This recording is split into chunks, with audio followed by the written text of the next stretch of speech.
So the Colts have Fever players out. Sophie was not there, but they give everyone jerseys. And Caitlin Clark, grew up in Iowa, is a Chiefs fan, refused to wear the Colts jersey. She just held it up like this. And she hasn't gone out and said, like, I didn't do it because I'm a Chiefs fan, but the internet was like, she's a real one. I love it. And it's just like... Caitlin Clark is more than simply the spokesperson for the WNBA. As Sophie Cunningham claims, she is in charge of everything in Indiana. Additionally, what Cunningham just disclosed on her show that she has league fans losing and insiders scurrying their thoughts. We're discussing LeBron-level issues, control, and covert team tactics to use down, as well as a commissioner who simply was completely destroyed on social media. However, this is the thing that no one has discussing. This is far more than basketball.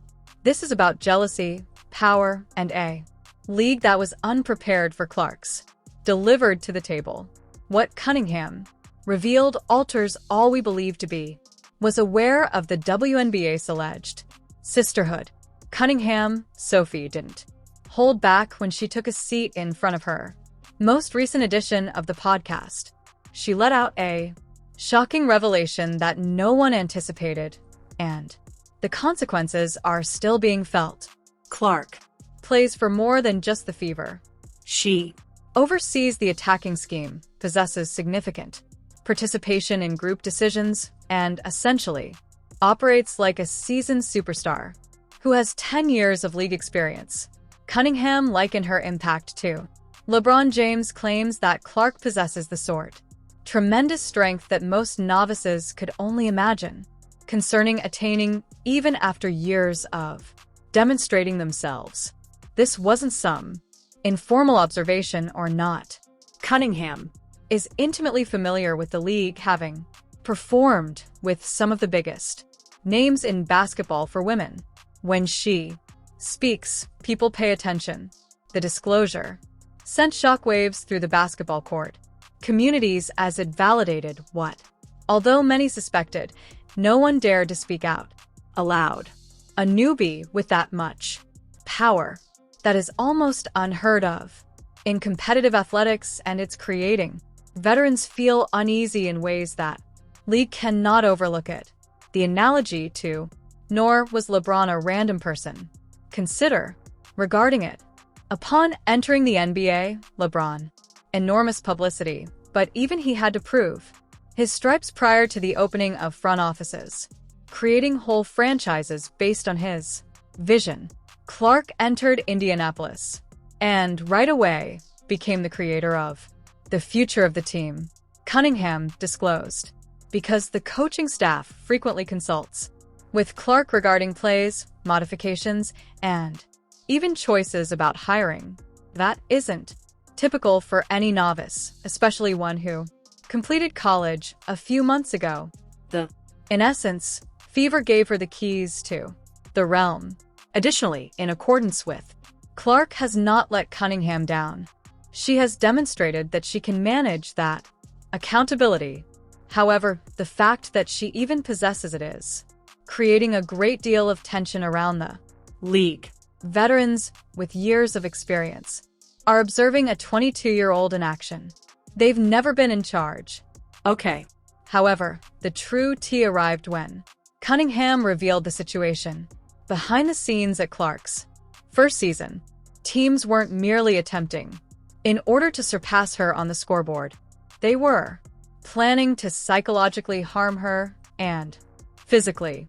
Cunningham disclosed that the Phoenix Mercury, their previous team, had obscene discussions in the locker about causing Clark's life to be a misery. Each and every game, the tactic was straightforward and vicious. Get tough with her, get physically, test the limits of what referees would give a call to check if the college a celebrity could manage the major leagues. When the situation became filthy, this wasn't basketball. This was a psychological issue. Combat under the pretense of veteran hazing. Mercury players candidly talked about how they had to knock her and test Clark, demonstrate to her that the WNBA refused to throw a lavish party. simply because she brought millions of attention and business sponsorships to the league. Cunningham did not list all participants in these discussions. However, she made it quite evident that this was the result of several people working together. Veterans who experienced actual danger. Clark was receiving so much attention. Consider the ramifications of this. Although, in the media, Clark was being praised. She is credited with saving women's basketball, was entering stadiums where rivals had actually planned out how to scare her. The physical play she faced wasn't coincidental or merely a component of the match. It was deliberate, organized, and made with a message in mind. Veterans hoped to see if she would give way under, exert pressure, or resist. They desired to determine if the excitement was genuine or if Clark was just another college that was overhyped player who would have difficulty. Professional contest. Cunningham's admission confirms each grievance fans developed for Clark during the season regarding the care she got. Next, then the moment that made all the difference arrived and transformed Clark into Cunningham's unofficial bodyguard. When a heated game between Mercury and the Fever, things rapidly got out of hand. Clark entangled themselves with a Mercury athlete in what seems to be purposefully harsh trade. In an instant, Cunningham was in the midst of all, protecting her new teammate with a level of commitment that startled everyone in attendance. The cameras captured everything. Cunningham entered, placed her body between Clark's faces and opponents, and made it very evident that anyone pursuing Clark would possess to first go through her. The internet completely blew up. Cunningham clips. Millions were earned by standing up for Clark. Of views on all social media platforms. Instagram, TikTok, Twitter, YouTube. It was the topic of conversation. Her number of followers skyrocketed from about 400,000 to over 1 million rapidly, and companies began to reach out for collaborations right away. She was hit with a $900 fine for her activities during the game. Additionally, you are aware. What did she do? It was a badge that she wore. Honor, and essentially challenged the league. Gonna punish her once more. Later, Cunningham made a social media joke. Said the $900 she spent was the finest she had ever spent, since it depicted the reality precisely. What she was willing to do, and where she stood. To give up something for her teammate. The role of enforcer wasn't something she scheduled or tried out for, but after she accepting it meant there was no going back. Cunningham was become more than just another good WNBA player. She belonged to Clark. Defender, the only individual in the league willing to advocate in public for the novice. The others appeared resolute to destroy. That moment of virality didn't simply raise her profile, it essentially altered the perceptions of players and fans, their connection, and Cunningham's function on the group. Now fast forward to the off. Cunningham determined that she wasn't finished creating a stir or destroying bridges. Under league leadership, Kathy Angelbert, the commissioner, made some remarks made during an interview that struck a chord. People incorrectly, especially when she said the name of Clark and a 16 inches, $1 million. Angelbert implied that the coming of Clark brought significant financial benefits to the league, which factually is correct, but the manner, according to her, it sounded like the league was rightfully credited for Clark's star power instead of admitting that it was Clark herself who caused the monetary increase. Cunningham became enraged. She went on Instagram and was very enraged. In a post that left no space, Angelbert, for interpretation. The most delusional, she said. The WNBA's most successful leader to date, and within minutes, the post went nuclear. Admirers, athletes, and media figures all contributed their own opinions. A few commended Cunningham for being honest with power and stating the identities of other participants. Too afraid to speak it aloud. Others believed she went too far and showed the commissioner some contempt. Things might harm her career in the long run. However, it was impossible to ignore. The article was all over. Suddenly, Engelbert was defensive, compelled to deal with disapproval from one of the league's top players who are visible.